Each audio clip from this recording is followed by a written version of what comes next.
Thank you to all for watching the magazine, but a special thank you to all who appeared on our program. We met some amazing women and men small business owners, musicians, artists, authors, celebrities, all within our community. We were also blessed to win the Hometown Media Award for 2023, giving the magazine national recognition, when we will continue to bring you the best that our community has to offer. So please sit back and enjoy some of the highlights of this past year's programming. So how did you expand into Fairhaven, Dartmouth, and eventually Cape Cod? Well, I think my uncle, Bob, and my father both wanted to take over a restaurant. So my grandparents got together and they decided to buy the place in Fairhaven. Okay. And it was new. So my father went to that one and my uncle stayed in New Bedford. Yep. In County of Linden. And so that's how we ended up in Fairhaven anyway. From my grandparents. Was their idea. It was a converted house, so upstairs there was an apartment that was fairly big, and Tom's family lived there for a while. Yep. So he had the back. He was saying earlier how he had the miniature golf course as his backyard. That was so he could play there and everything. So that's a good backyard. It's a great backyard. And you didn't have to help mow the lawn either, because there was no. I don't think we had any grass anywhere. I remember my brother and I were 9 and 10 years old, or even 8 or 9, and. My father used to yell out the window on a Friday or Saturday night, "Tom, Mike, come on in." And we'd have to go in and do dishes and whatever he needed us to do. So that's why I started working there. Yeah, right from the get-go. Well, we joked because I said, that's why you had kids, just so we could work. So they started us. I didn't work in the restaurant for a while, but they started me out on the golf course, and I could work in the summers. But I think I was only like 10 or 12. So hopefully there's nobody listening that on labor laws. My Uncle Bob and her father, Joe, they all built it. The golf course, yeah. So that was kind of nice, And my grandfather, they all did it. And my dad was a mathematician, so I came across the plans and I put them up on the Remember in Barbero site on Facebook.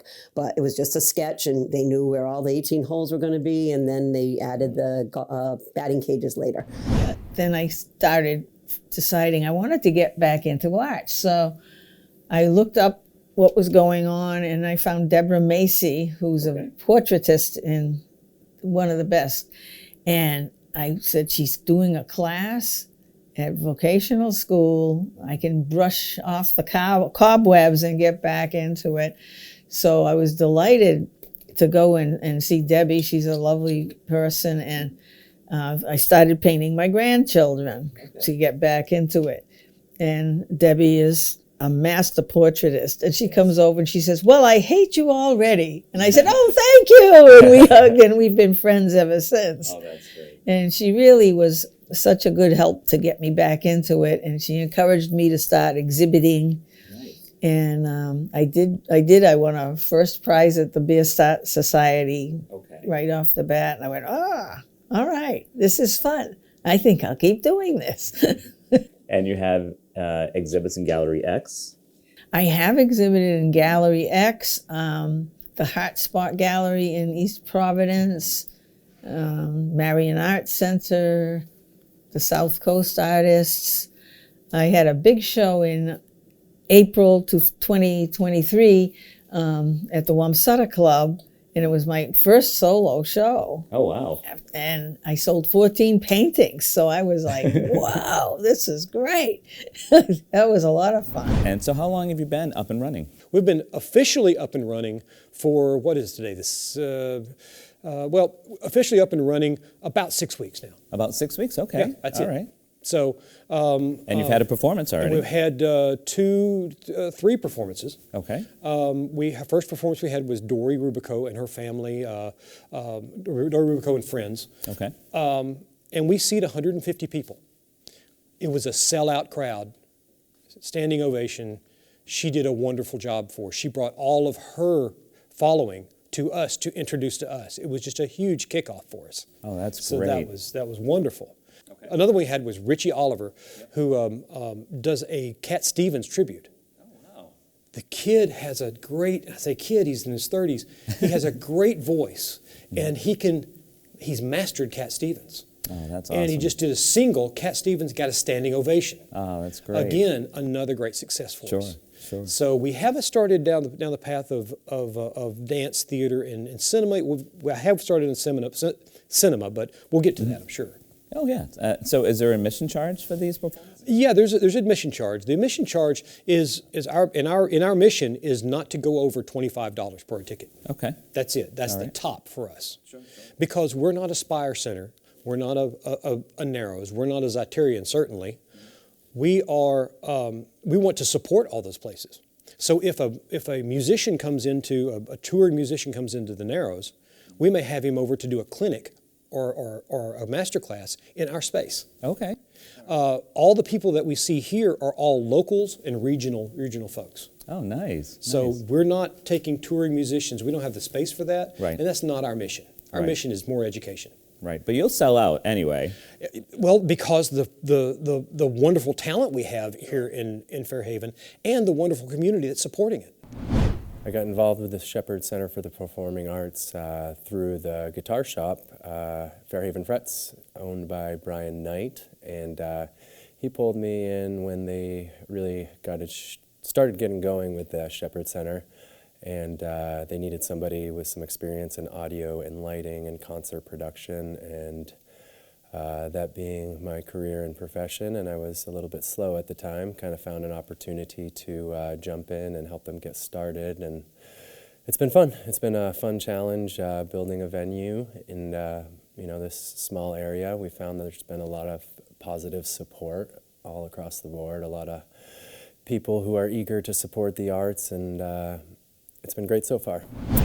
Now let's talk about the impact this race has for our community. Sure.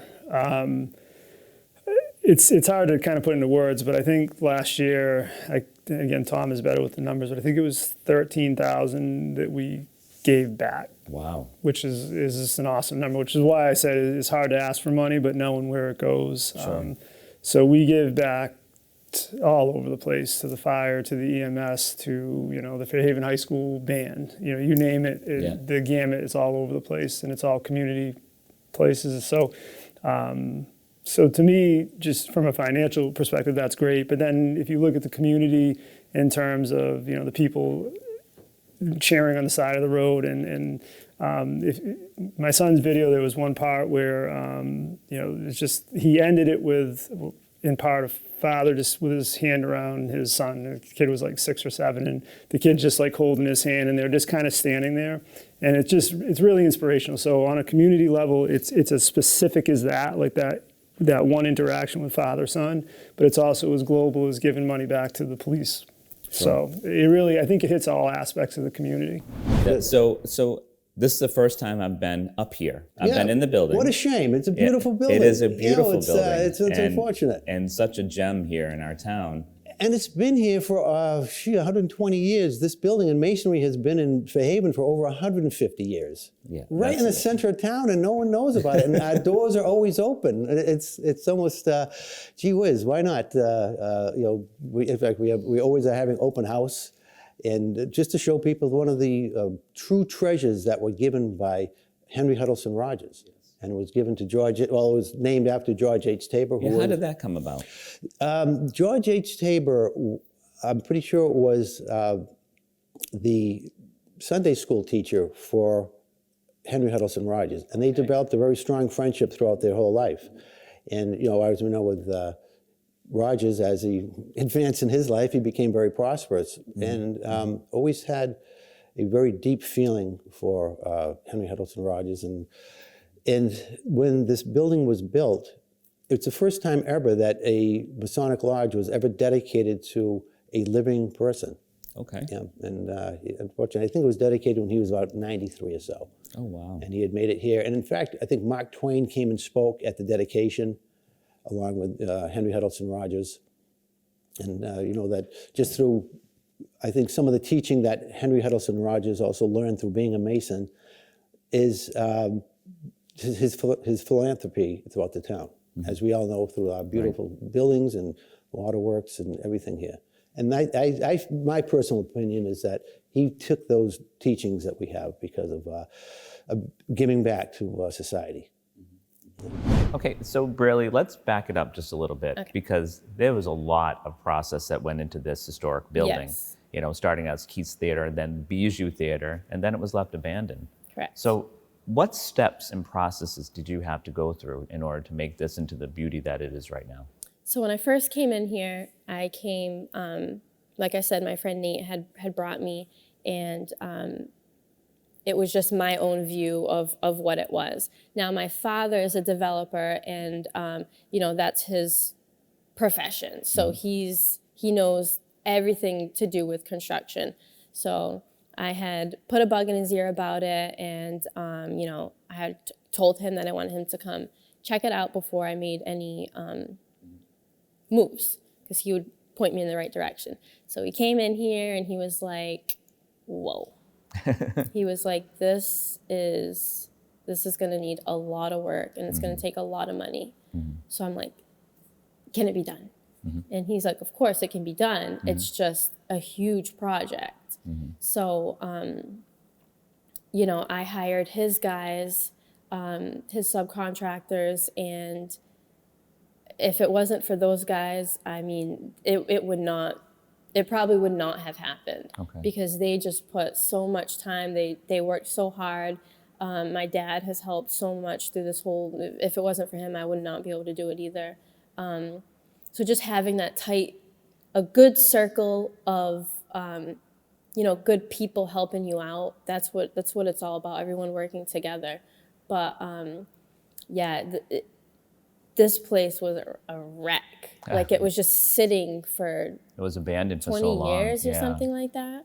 So, leaks and holes and just so much to be repaired and just bring back to life. And I think that's I'm so proud of, everything that myself and, the guys that have helped me do all this. Like, you look at the pictures, I have so many pictures.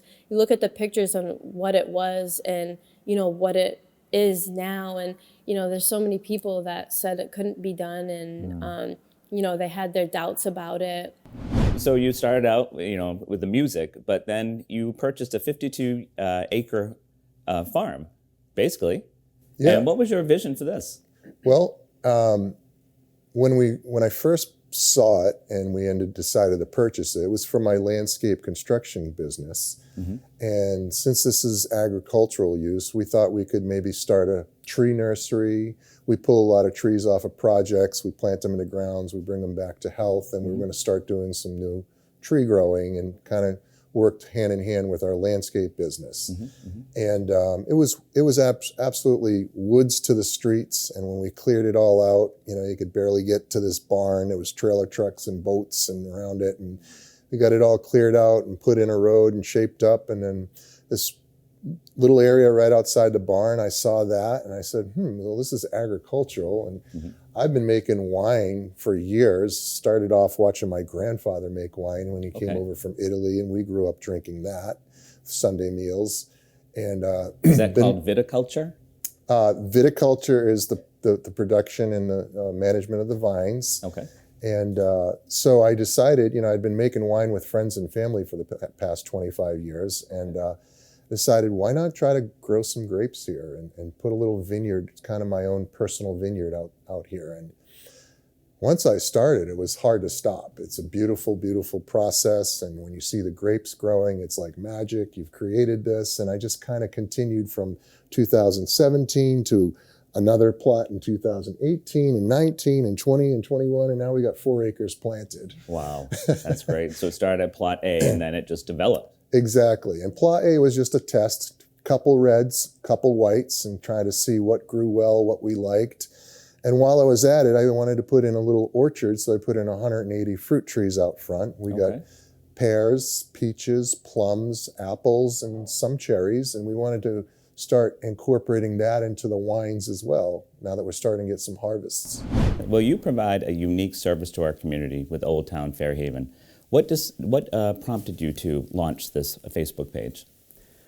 Yeah, so I think we had 2020 was an interesting year at many different levels. We had federal politics where there was a lot of division at the federal, state, and local level. Then we had the pandemic, And I think we saw a lot of different people, families arguing, whether it was in person or online. And, it was something that we felt like we had a responsibility to put ourselves out there and give back to the community. And I think Old Town Fairhaven was a way to do that. We put a lot of ourselves into that. I think you can see that. Yes, absolutely. But, and we do that in a way with humor and also allowing people to shape and form the conversations. So I think that was a big driver with that. Absolutely.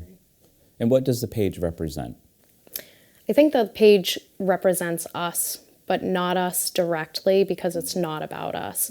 We wanted to be able to share more of our side of things and our views and our beliefs. We believe that everybody should have a fair opportunity and not feel like their opinions are devalued. So by creating this page, we've given everybody an open quorum to discuss topics such as, day-to-day happenings in town or government issues without feeling objected. Yeah, but this is what makes it happen, is that the participants get to enjoy the program for free, and they come to expect it, right? It's been going for 13 years. Without the sponsors, there isn't the financial conduit to make this happen. So although it's free to participate, we say you pay for it two ways. One, in sweat equity, you show up, and two, you say thank you to the people that are offering this. And in that way, as you know, it really brings a sense of community together. Sangha is the word in yoga for community. Okay. So the whole idea is that we're all very different, unique, lots of different labels. We want to be individuals, and yet at the center of us all is that joy, harmony, peace, and interconnection, or it certainly can be. Sure. And for 13 years, that's a long time already. And the secret of your success is? Oh yeah, we're not going to tell you that. You can ask the people that have been coming year after year after year. Absolutely, absolutely. I think that shows itself. Yeah, for sure. Yeah. So David, tell us about a typical class that you run. Sure. So a typical class, we're setting up underneath the canopy of some beautiful oak trees that are probably well over 100 years old. There's sunny spots for people that are sun lovers, and so people typically bring a yoga mat or a towel and practice on that. So it's beautiful in that way that you can just practice in the setting that you want to. Again, there's all different levels of practice here, so you don't really have to know even a single yoga pose, and you can come and practice with us. And how long have you been teaching yoga?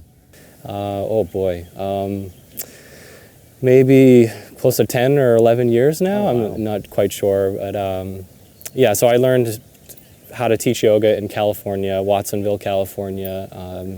I lived up on a mountain for 30 days, secluded, learning the teachings of yoga and how to bring them to the world. Well, we really appreciate you doing this here in Cushman Park. Yeah, I mean, I'm happy to. Again, I feel like yoga is so important for people. You really want to connect to that sense of self, and that's what the classes are geared towards. They're themed, so each week we have a particular theme that we're working with. Today was all about joy and helping people to reconnect with a sense of joy within themselves. And so it transcends. It's not just about the physical movement. Yoga is a practice that we do in our bodies, but it's also very breath-centered. My teaching style is not so much about like the fitness side of things, although you do get quite a workout from doing yoga, but it's more geared towards reconnecting with your sense of self, Absolutely. So what's been happening? So since that point, we've definitely grown a lot.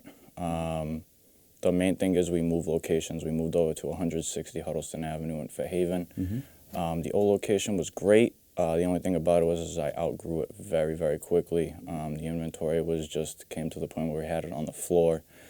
So at the end of 2023, I started looking for new places, and that's when I found this one in November, and I moved in January, and it's over twice the size of the old store. So It's on a busier street as well, so it was only positive things coming over here as far as like space goes. It really allowed me to like branch into more stuff as well. 2 rooms here, it's a lot bigger. It allowed me to branch more into clothes, which at the old location was not a big focus. I at first opened business only on shoes, only sneakers. We started bringing clothes in sometime like last year, and it's just really blown up, and it's actually generated a big part of the store's sales. So I'm glad that we were able to bring that in, and also being on the busiest road in Fairhaven with advertising the logo and stuff. It's definitely drawn in, more business, just growing as well. We started taking in rescues, and we had to figure out a way that we could support the rescues. So we started taking one little pony around and doing pony rides to help support the old mule Molly that we took in, was one of our first rescues. So me and the girls did that. And then we started seeing in the industry that the petting zoo animals, there's petting zoos, pony rides and petting zoos. The petting zoo animals, then later, what happens to them?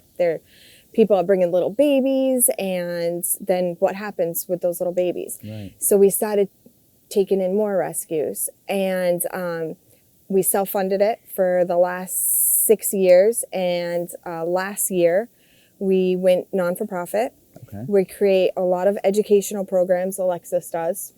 And now we would like to bring educational programs. You can jump in at any time.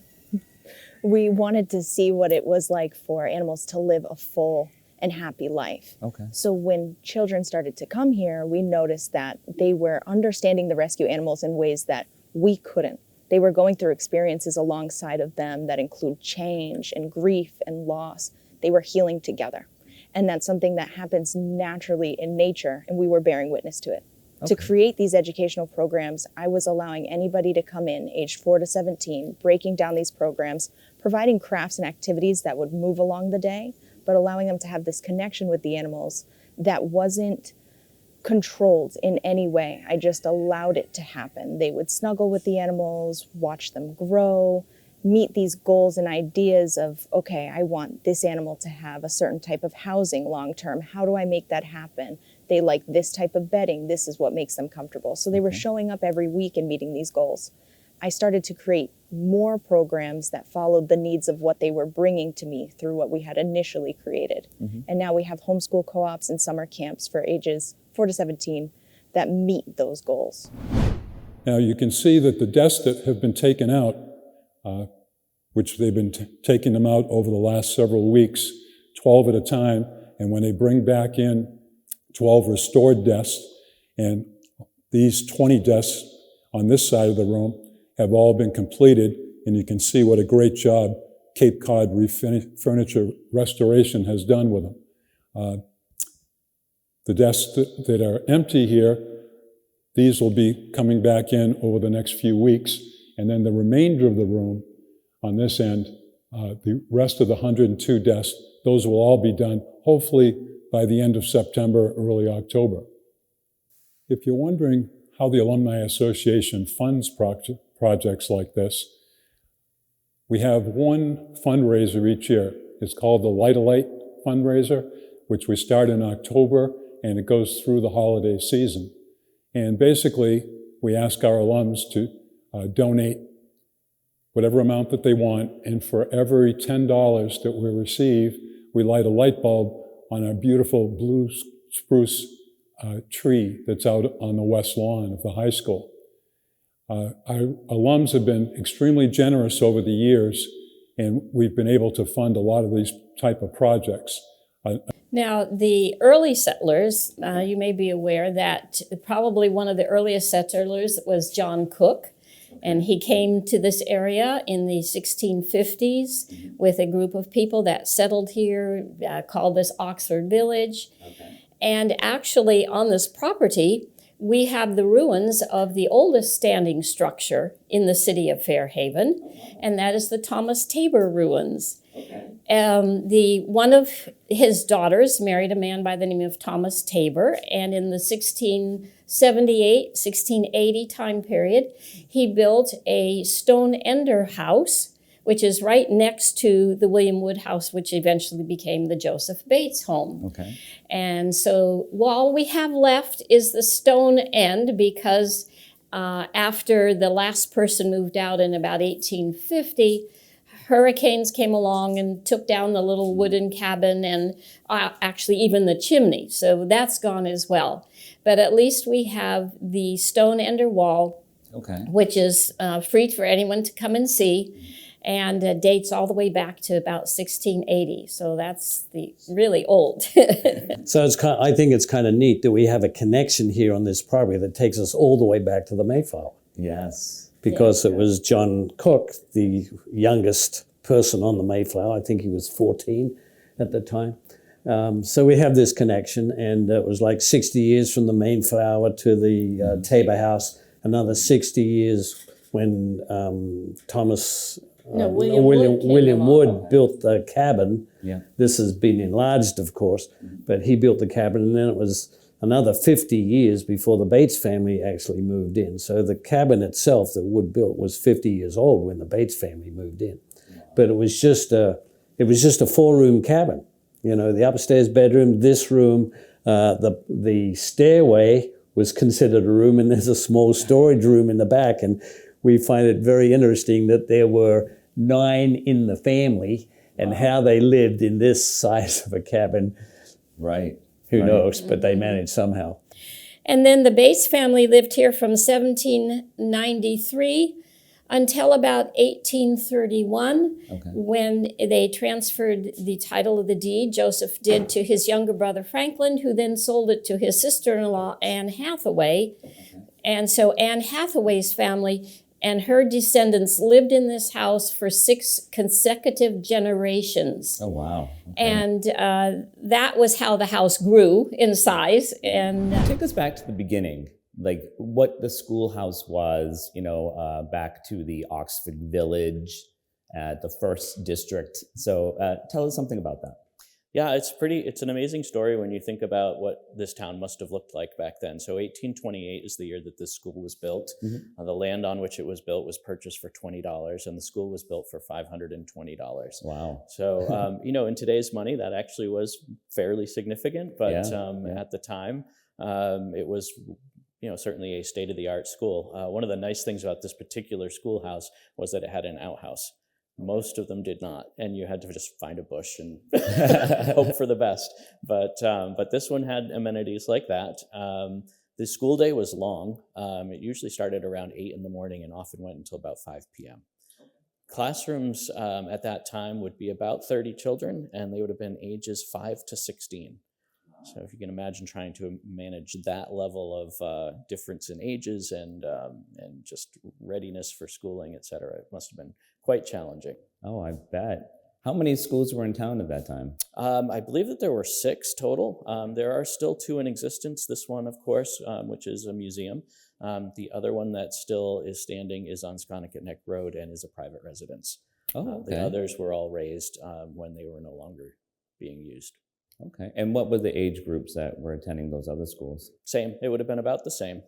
Yep. So at that time, the concept of the one-room schoolhouse, what's challenging, I think, for a lot of modern people is to think that, we think about schoolhouses the way that we went to school. So, and actually much the way that this school here is set up, like rows of students all kind of facing the teacher and learning. That actually would not have been the case from about 1828 when the school opened until about 1865, 70. The school actually was set up more in a horseshoe with the students all facing in. And most of the education was actually self-directed. The teacher was here mostly to maintain discipline and to listen to recitations when a student was ready to present themselves as having learned the material. But the ideas of curriculum and a teacher standing and presenting to a classroom, that really was post-Civil War when it came to that type of education.